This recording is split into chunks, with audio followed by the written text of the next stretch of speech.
ایک حدیث پاک میں آتا ہے کہ نبی کریم علیہ السلام جب معراج پہ گئے تو اللہ نے پوچھا محبوب میرے لیے کیا لے کے آیا؟ عرض کیا یا اللہ میں عاجزی لے کر آیا۔ حضور کو پتہ ہے اللہ کو کیا پسند ہے، اللہ کو اپنے بندے سے عاجزی پسند، اکثر نہیں پسند۔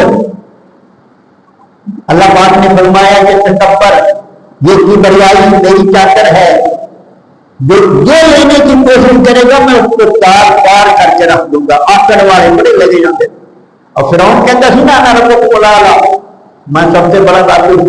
جب ڈبن لگا تو پھر ساری چیزیں نکل گئی۔ آمنا میں رب موسیٰ، میں ان کی مان لے آیا موسیٰ علیہ السلام کے ہارون کے رب، آخرہ ساریاں نکل گئی۔ اللہ کی بارگاہ میں ہر وقت عاجزی کرنی چاہیے۔